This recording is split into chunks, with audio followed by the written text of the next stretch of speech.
भारतीय राष्ट्रीय आंदोलन का उत्थान और विकास के अंतर्गत आज हम लोग बंगाल में क्रांतिकारी आंदोलन के बारे में जानकारी प्राप्त करेंगे। वास्तव में देखा जाए तो बंगाल जो है वो क्रांतिकारियों का गढ़ था। जैसे महाराष्ट्र क्रांतिकारियों का गढ़ था, उसी तरीके बंगाल भी जो है स्वतंत्र कराने के लिए वहाँ के नवयुवक जो है वो स्वतंत्रता आंदोलन में बढ़ चढ़ करके हिस्सा लिए थे। बंगाल में क्रांतिकारी आंदोलन का सूत्रपात भद्रलोक समाज से हुआ। श्री बी मित्रा ने एक गुप्त क्रांतिकारी सभा का, जिसे अनुशीलन समिति कहते थे, का गठन किया। बंगाल के विभाजन के पश्चात 1905 में बंगाल का विभाजन किया था लॉर्ड कर्जन ने। तो उसी में बंगाल के विभाजन के पश्चात विदेशी माल का बहिष्कार तथा स्वदेशी आंदोलन जोर पकड़ गया, जिसके फलस्वरूप बंगाल में वह राजनीतिक जागृति आई जो पहले कभी देखने को नहीं मिली थी। और शीघ्र इस आंदोलन का उद्देश्य विभाजन को रद्द करवाना ही नहीं अपितु स्वराज की प्राप्ति बन गया। 1905 में बारेंद्र कुमार घोष ने भवानी मंदिर नाम की पुस्तिका, जिसमें क्रांतिकारी कार्यों को संगठित करने के लिए केंद्र बनाने के लिए विस्तृत जानकारी दी गई, लिखी। ये जो भवानी मंदिर था, इसको लिखा था बारेंद्र कुमार घोष ने। इसके पश्चात वर्तमान राजनीति के नियम प्रकाशित की गई। युगांतर और संध्या नाम की पत्रिकाओं में भी अंग्रेज विरोधी विचार प्रकाशित किए जाने लगे। इसी प्रकार एक अन्य पुस्तिका मुक्त कौन पाथे, ये बंगाली में है, मुक्त कौन पाथे, और इसका अर्थ है मुक्ति किस मार्ग से, मतलब अंग्रेजों से मुक्ति किस मार्ग से मिले।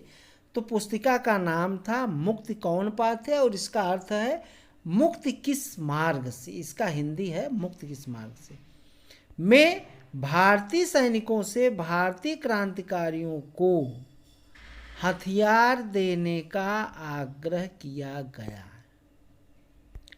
बंगाल के युवकों को शक्ति की देवता भवानी की पूजा करने को कहा गया, ताकि वे मानसिक, शारीरिक, आत्मिक तथा नैतिक बल प्राप्त कर सकें।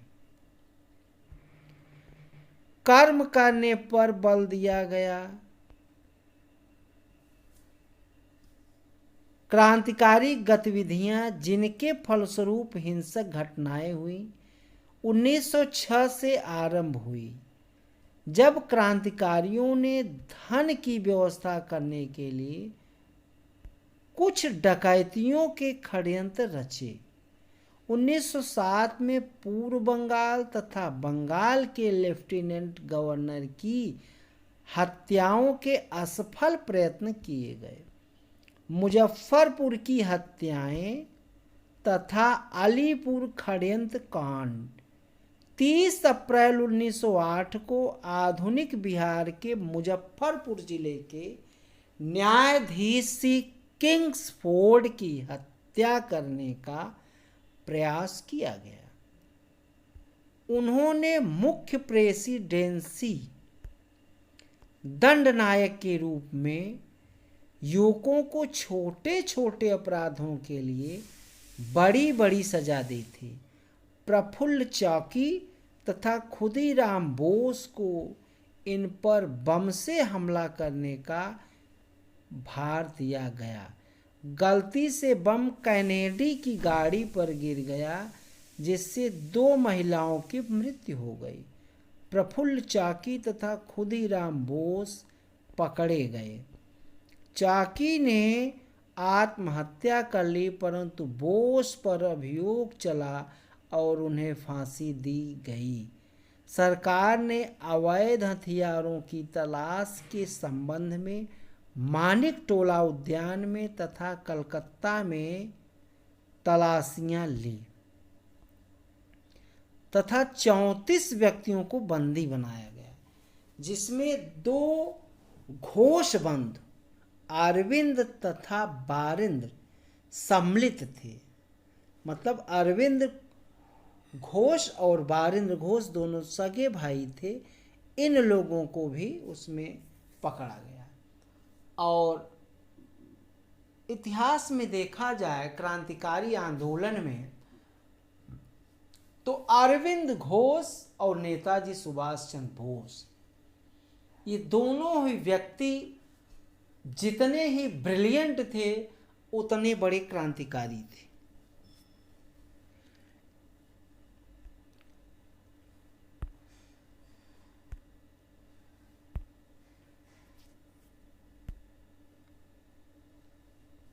इन पर अलीपुर षड्यंत्र कांड का मुकदमा चला। मुकदमे के दिनों में सरकारी गवाह नरेंद्र गोसाई की जेल में हत्या कर दी गई। फरवरी 1909 में कोलकाता में सरकारी वकील की हत्या कर दी गई तथा 24 फरवरी 1910 को उप पुलिस अधीक्षक की कोलकाता उच्च न्यायालय से बाहर आते समय हत्या कर दी गई। इन घटनाओं से देश में उत्तेजना फैल गई। तिलक ने इन बंगाली क्रांतिकारियों की मुक्त कंठ से प्रशंसा की। मुक्त कंठ से प्रशंसा की। 22 जून 1908 के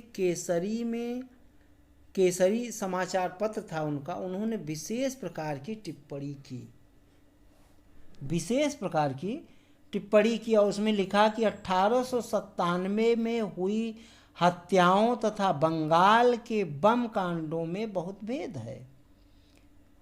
उनका चापेकर बंधुओं का उद्देश्य उस उत्पीड़न का विरोध करना था जो प्लेग के दिनों में किया गया, अर्थात एक कार्य विशेष का विरोध करना था। परंतु बंगाली बम का दल का उद्देश्य विस्तृत तथा बहुत अलग था, जो कि बंगाल विभाजन के कारण हमारे सम्मुख आया है। राउलट कमेटी की रिपोर्ट ने 1906 और 1917 के मध्य बंगाल में 110 डकैती तथा 60 हत्या के प्रयत्नों का उल्लेख किया है। अन्य प्रांतों में भी क्रांतिकारी आंदोलन हुआ है। पंजाब में शिक्षित वर्ग इन क्रांतिकारी विचारों से प्रभावित हुआ। पंजाब सरकार का सुझाव था कि चिनाब तथा बारी दोआब नहरी बस्तियों में भूमि कर बढ़ाया जाना चाहिए। अतएव इस प्रदेश की ग्रामीण जनता में बहुत रोष जागा। केंद्रीय सरकार ने इस विधेयक को, जिसे पंजाब विधान परिषद ने पारित कर दिया था, अपने निषेधाधिकार की शक्तियों का प्रयोग करके रद्द कर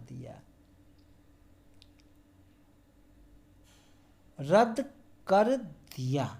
परंतु इसके साथ ही उन्होंने इस आंदोलन के 2 प्रमुख नेताओं लाला लाजपत राय तथा सरदार अजीत सिंह को बंदी बना लिया तथा 1818 के रेगुलेशन 3 के अधीन देश से निर्वासित कर दिया गया।